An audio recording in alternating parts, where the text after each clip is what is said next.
Good afternoon students, कसे आहात तुम्ही? मजेत आहात ना? आता आपला फर्स्ट टर्मचा सिलेबस झालेला आहे. आज आपण घेणार आहोत झालेल्या विषयावर, झालेल्या अभ्यासक्रमावर रिव्हिजन घेत आहोत आपण. तिच्यासाठी घेत आहोत कारण तुमची फर्स्ट टर्म एक्झाम होणार आहे. आपली आधी कोणती एक्झाम झाली होती? First unit test. आता आपण कोणती एक्झाम देणार आहे? फर्स्ट टर्म एक्झाम देणार आहे. ओके. झालेला आता जो फर्स्ट टर्मसाठी आपण सिलेबस घेतलेला आहे त्याच्यावर आपण रिव्हिजन घेणार आहे. फर्स्ट युनिट टेस्टला आपण काय घेतलं होतं? अ आ इ मोठी ईचे स्वरचिन्ह. आता या एक्झाममध्ये आपल्याला छोट्या ऊचे स्वरचिन्हापासून या एक्झामला येणार आहे अभ्यासक्रम. ओके. याच्यामध्ये आपण सुरुवात कुठून येणार? तुम्हाला मूर्ख कुत्रा यापासून तुम्हाला सिलेबस तुमचा या फर्स्ट टर्मसाठी सुरू होणार आहे. ओके. आपण आता हा व्हिडिओ कशासाठी पाठवत आहोत? तुम्हाला आम्ही रिव्हिजन म्हणून झालेला अभ्यासक्रम तुम्हाला आम्ही रिवाईज करून देणार आहे. ओके. सगळ्यांनी हा व्हिडिओ पाहायचा आहे. नाही कळला तर वारंवार पाहायचा आहे. तुम्हाला स्क्रीनवर दिसत आहे कोणता लेसन आहे? हा मूर्ख कुत्रा. हा मूर्ख कुत्रा मी तुम्हाला शिकवला होता ना, हा पाठ. या पाठामध्ये काय दिलेला आहे? एक कुत्रा असतो, तो गावात भटकत असतो. एकदा तो पुलावरून जात असतो, तर मग त्याला एक नदी दिसते. नदीमध्ये त्याला वाटते की तो वाकून पाहतो, तो त्याला एक कुत्रा दिसतो दुसरा. त्याला काय वाटते की दुसऱ्या कुत्र्या आधी त्याला एक हाड दिसत असते गावात भटकत असताना ना, तो घेऊन जात असतो पुलावरून. मग तो वाकून पाहतो. त्याला वाटते नदीत त्याला एक दुसरा कुत्रा दिसतो. त्याला वाटते अरे दुसऱ्या कुत्र्याजवळ पण हाड आहे, मला त्याचं हाड पाहिजे. त्याला काय सुटते? लालच सुटते. मग तो म्हणतो की अरे या कुत्र्याजवळचंही मी हाड घेऊन घेऊ. त्यासाठी तो काय करतो? तोंड उघडतो. आणि तोंड उघडल्याबरोबर त्याच्या तोंडातलं हाड नदीत पडून जाते. अशा प्रकारे त्यांनी लालच केली, त्यामुळे त्याचं काय झालं? त्याच्याजवळचं सुद्धा हाड त्याच्याकडनं चाललं गेलं. म्हणून लालच करू नये हे आपण पाठावरून शिकलेलं आहे. हो की नाही? आता या पाठामध्ये तुम्हाला एक्सरसाइज काय दिलेली आहे? प्रश्न उत्तरे. आता प्रश्न उत्तरे वाचून दाखवते मी तुम्हाला. ओके. कुत्रा काय करत होता? कुत्रा गावात भटकत होता. पाण्यात त्याला काय दिसले? गावात त्याला काय दिसले? एक हाड दिसले होते. हो की नाही? हाड घेऊन तो कुठे जाऊ लागला?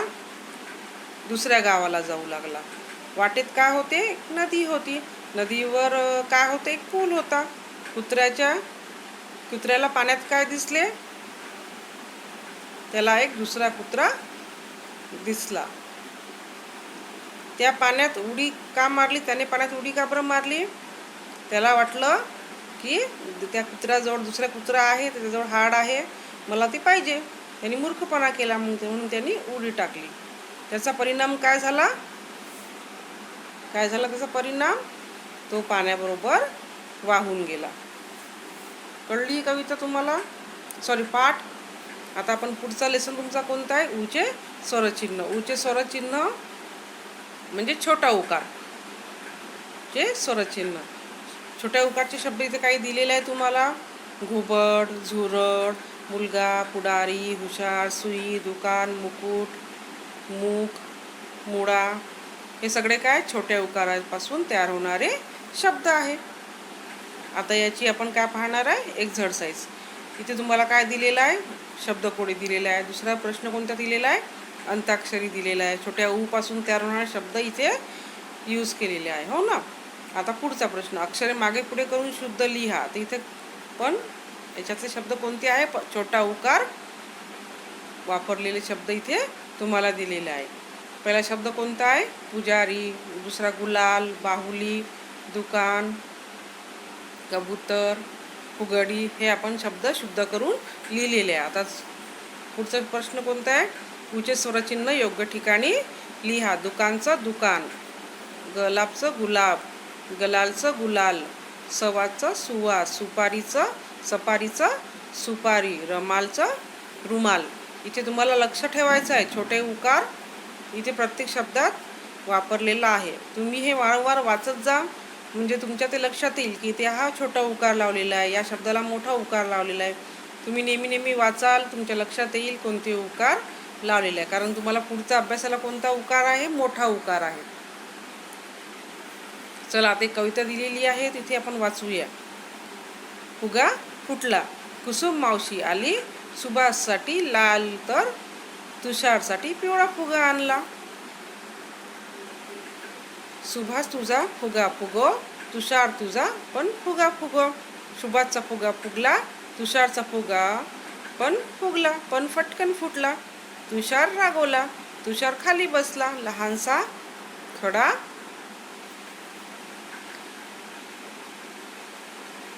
खडा मारला. सुभाषचा फुगा फटकन फुटला, सुभाष लागला रडायला, तुषार लागला पळायला. या कवितेमध्ये काय दिलेलं आहे मी तुम्हाला शॉर्टमध्ये सांगते. मावशीने फुगे आणलेला आहे, पिवळा लाल.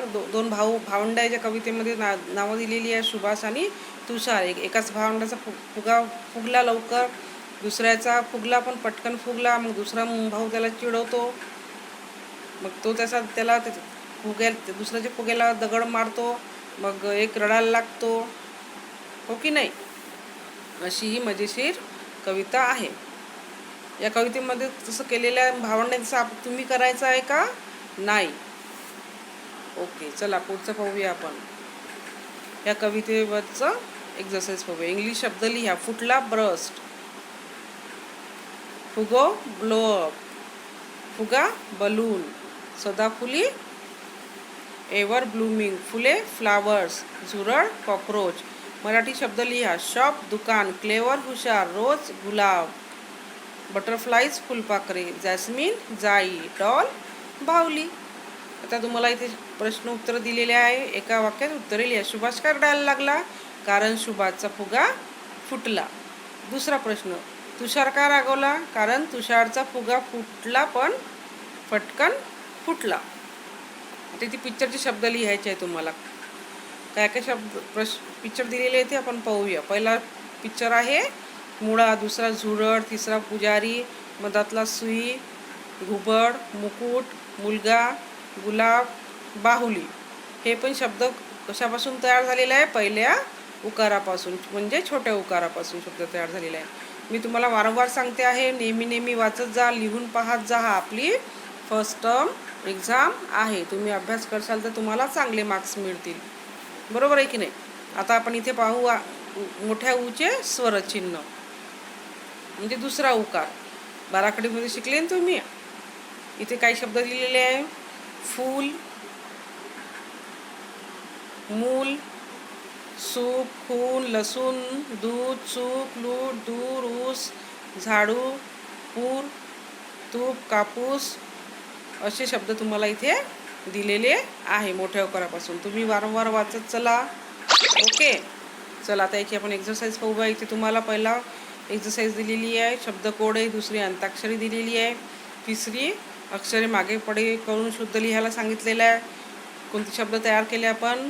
चिकू, गवत, कुकर, झाडू, लसूण, भरपूर. हे शब्द सगळे कशापासून तयार झालेले आहे? मोठ्या उकारापासून. तुम्हाला एक तिथे नवीन प्रकारची एक्झरसाइज दिली. त्यांनी काय म्हटलेलं आहे?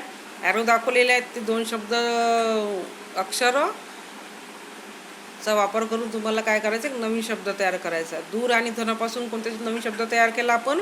दूरचा दू घ्यायचा आहे आणि धनचा ध घ्यायचा आहे. दूध, मूक, भूल. मू आणि ल पासून कोणता शब्द नवीन तयार झाला? मूल. इथे दोन शब्द दिलेले आहेत. चूक, फूल. इथं काय सांगितलेलं आहे यांनी? चू यूज करा आणि ल यूज करा. ॲरो दाखवलेला आहे ना, मग त्याचा शब्द कोणता तयार झालेला आहे?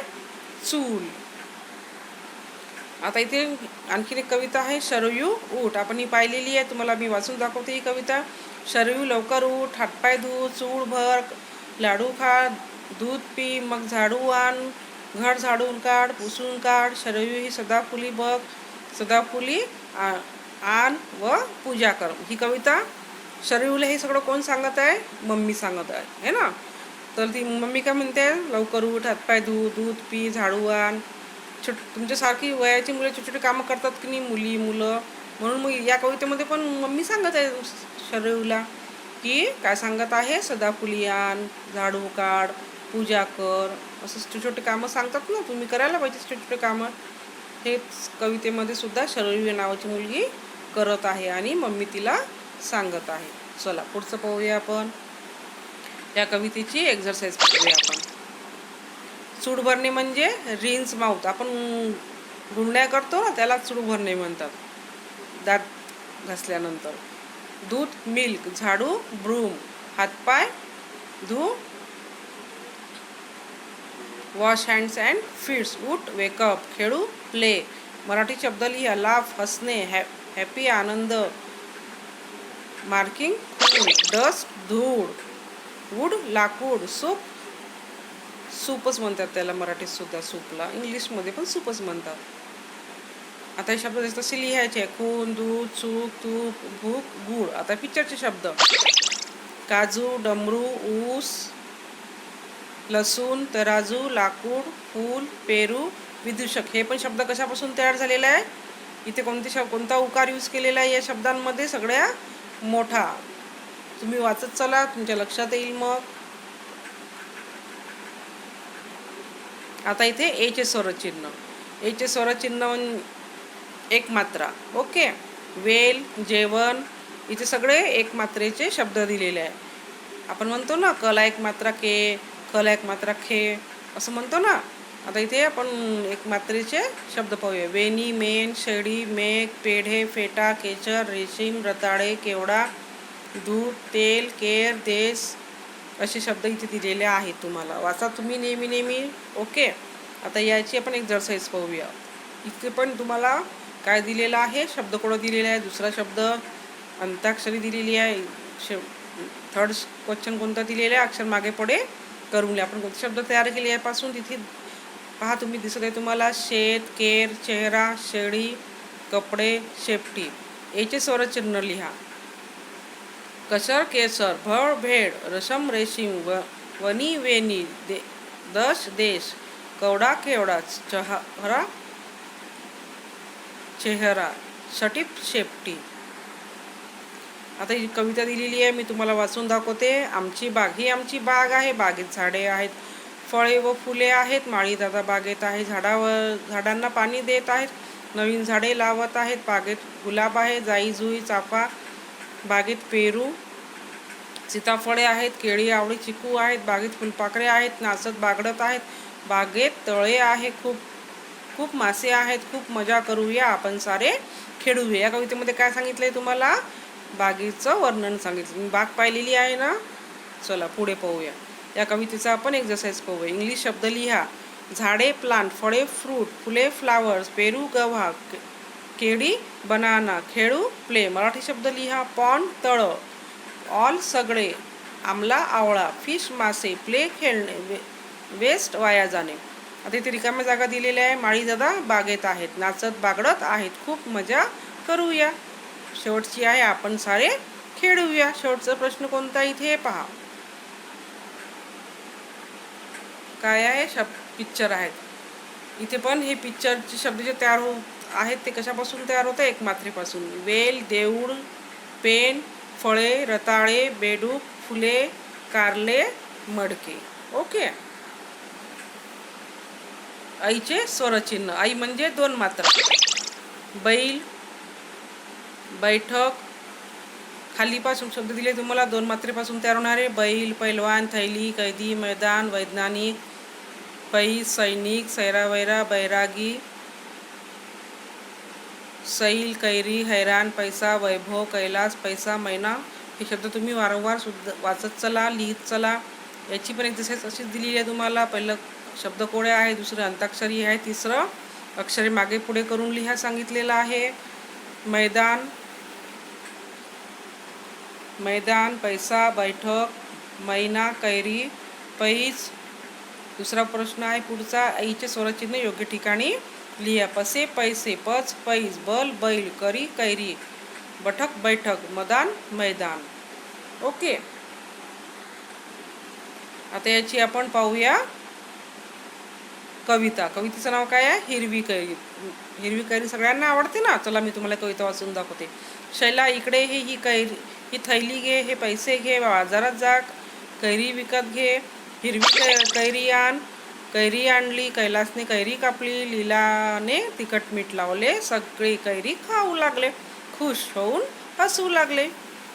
या कवितेमध्ये काय सांगितलेलं आहे? आई सांगत आहे शैलाला, इकडे ये, थैली घे, पैसे घे, बाजारात जा, कैरी विकत आण हिरवी. मग कैलासने कैरी कापली तिच्या भावाने, मग लैलाने तिच्या बहिणीने तिला तिखट मीठ लावले आणि सगळ्यांनी मिळून कैरी खाल्ली आणि सगळे खुश होऊ लागले, हसू लागली खुश होऊन. हो की नाही? चला आता पुढचं पाहूया आपण. या कवितेची एक्सरसाइज पाहूया. इंग्लिश शब्द लिहा. कैरी रॉ मँगो, पैसे दे टेक मनी, थैली घे टेक ए बॅग, वैज्ञानिक सायंटिस्ट, वैमानिक पायलट, हैराण ॲस्ट्रोनिश. मराठी शब्द लिहा. टील कौल, इन्स्पेक्टर निरीक्षक, बुल बैल, मनी पैसे, ग्लोरी वैभव, वरीड चिंता.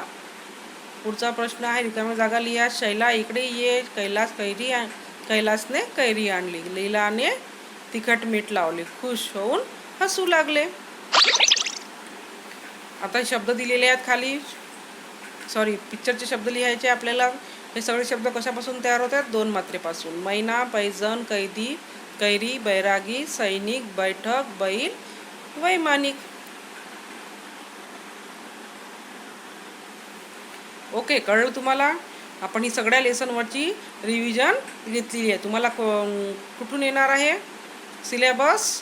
मूर्ख कुत्रा यापासून तुम्हाला सिलेबसला येणार आहे. सगळ्यांनी अभ्यास करायचा आहे. तुमची ओरल पण होणार आहे. ओरलमध्ये तुम्हाला लेसन रीडिंग आहे, पाठ वाचन आहे. तुम्ही मूर्ख कुत्रा या वाचनाची, कवितेची प्रॅक्टिस करायची आहे. तुम्हाला टाईमटेबल पण पाठवण्यात येईल. टाईमटेबलनुसार तुमची ओरल होईल, पेपर होतील. सगळ्यांनी अभ्यास करायचा आहे. उकार मात्रेकडे लक्ष द्यायचं आहे. वारंवार शब्द वाचायचे आहे, लिहून पाहायचे आहे. घरी आहे म्हणून दिवसभर खेळायचं आहे का? नाही. 1 तास खेळले तर 1 तास अभ्याससुद्धा करा. म्हणजे फक्त लिहायचं आहे का? नाही. लिहा आणि वाचा, दोन्ही केलं तर तुमचा अभ्यास योग्य रीतीने पूर्ण होऊ शकतो. म्हणून सगळ्यांनी अभ्यास करायचा आहे, कारण सगळ्यांना चांगले मार्क्स भेटले पाहिजे की नाही. म्हणून अभ्यास करा. ठीक आहे. Okay, good.